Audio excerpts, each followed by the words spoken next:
Diba? Ay, wala bang makitang malalaki? Shell.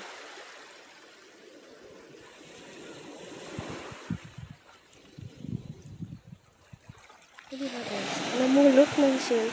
Pero maliliit lang siya in fairness niya.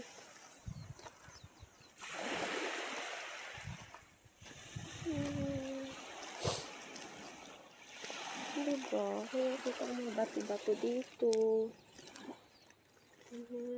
Wala akong dalang ano. Walang dalang ano. Nagulutin natin to.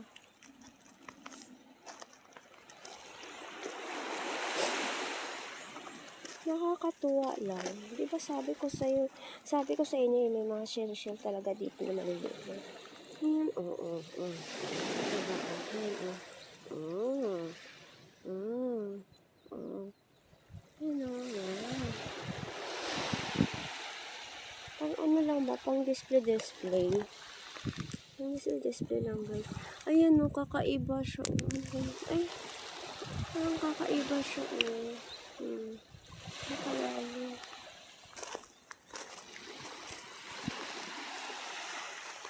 Nakakaiba mga ano. Hindi ba malaki-laki dyan naman? Palinggit-linggit naman nila. Wala bang malaki-laki? Kasi na sana yung medyo malaki-laki naman.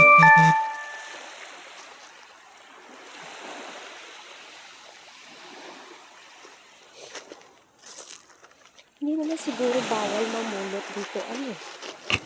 Ayun, kakaiba. Wow, nakaka-amaze naman kasi after siguro hindi ako nakauwi na ng ano kasi dito 17 years na ako dito sa Japan. So hindi na rin ako nakauwi ng Pinas. Lalo naman sa probinsya, diba? Ay, may malaking katulad na kulit pala naman dito. Siguro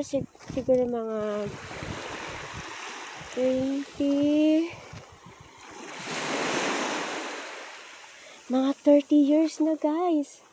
Mga 30 years na ako hindi nakakauwi sa aking kung saan ako pinanganak. Ayun. Kung saan ako ipinanganak. Hindi na ako nakauwi. Actually, hindi lang ako. Lahat kami nag-anak. So, yun. Tulad ng sabi ko kanina, ipinanganak ako malapit sa dagat. So, parang naangas na ako kasi ngayon ako nakapunta sa